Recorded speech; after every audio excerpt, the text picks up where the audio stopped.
सवर्णों के मूड से बदल गया यूपी का पूरा सियासी खेल। मिशन 2027 से पहले हुंकार का दिखा असर। टेंशन में आए अब योगी। ब्राह्मण सभा ने किया अब यह बड़ा ऐलान। बीजेपी के गले की फांस बना यूजीसी विवाद। नहीं अब 2027 चुनाव की राह आसान। कोर्ट ने लगाए नए नियमों पर रोक, लेकिन करणी सेना बोली नियम को हमेशा के लिए खत्म करें। बीजेपी के सवर्ण नेता कश्मकश में फंसे। वोटर सब चारों ओर बटे। 2027 में बीजेपी कैसे कर पाएगी मुसीबत से पार। उठने लगे अभी से सियासी गलियारों में सवाल। अखिलेश ने गढ़ाई निगाहें। सुप्रीम कोर्ट की रोक के बाद जिस सुकून की उम्मीद बीजेपी को थी, वो सुकून अब बेचैनी में बदलता दिख रहा है, क्योंकि यूजीसी का विवाद अब अदालत की फाइल से निकलकर सड़क की आग बन चुका है। और यह आग सीधे सवर्ण समाज के गुस्से से भड़क रही है, जो अब खुलकर कह रहा है कि यह सिर्फ स्टे नहीं, आधी जीत है। और पूरी जीत तब होगी जब नियम हमेशा के लिए वापस होंगे। यही वजह है कि बीजेपी के लिए मामला राहत नहीं बल्कि नई मुसीबत बनता जा रहा है, क्योंकि जिस वोट बैंक ने उसे सत्ता के शिखर तक पहुंचाया, वही आज सवाल पूछ रहा है और सरकार के फैसलों पर शक जता रहा है। यूजीसी के नए नियमों पर सुप्रीम कोर्ट की रोक के बावजूद करणी सेना, अखिल भारतीय क्षत्रिय महासभा, ब्राह्मण महासभा और परशुराम सेना जैसे संगठन साफ कह चुके हैं कि आंदोलन रुकेगा नहीं। सड़क से लेकर सोशल मीडिया तक मोर्चा खुला रहेगा।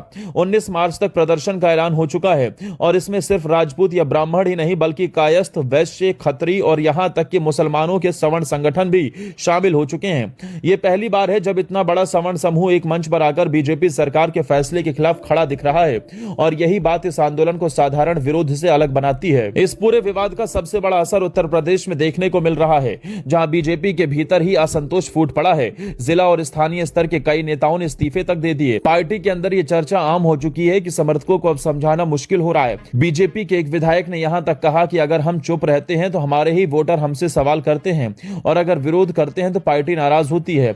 यही कश्मकश बीजेपी के भीतर गहराती जा रही है, क्योंकि ब्रजभूषण शरण सिंह से लेकर प्रतीक भूषण, अभिजीत सिंह सांगा और डॉक्टर संजय सिंह जैसे चेहरे भी नए नियमों के खिलाफ खुलकर बोल चुके हैं। यूपी की राजनीति जातियों के संतुलन पर टिकी रही है और यूजीसी विवाद ने इसी संतुलन को हिला दिया है। प्रदेश की आबादी में करीब 22% सवर्ण वोटर हैं, जो लंबे समय से बीजेपी की ताकत रहे हैं, लेकिन अब यही वर्ग नियमों को रिवर्स भेदभाव मानकर नाराज है।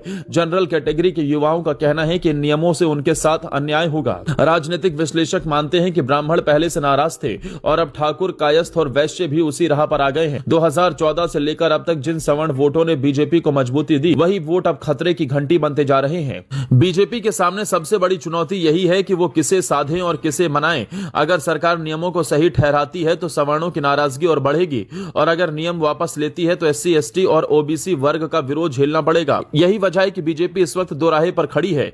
एक तरफ उसका परंपरागत सवर्ण वोटर है, तो दूसरी तरफ सामाजिक न्याय के नाम पर साधा गया दलित, ओबीसी वर्ग। ये सियासी संतुलन बनाना अब आसान नहीं रह गया, और यही संतुलन 2027 की दिशा तय करेगा। इस पूरे घटनाक्रम पर विपक्ष भी पूरी नजर बनाए हुए है। सपा, बसपा और टीएमसी जैसे दल सधे हुए बयानों के जरिए सवर्ण समाज को अपनी ओर खींचने की कोशिश में है। अखिलेश यादव ने इसे नियत और न्याय का सवाल बताया, तो मायावती ने सामाजिक तनाव की बात उठाकर सरकार को घेरा।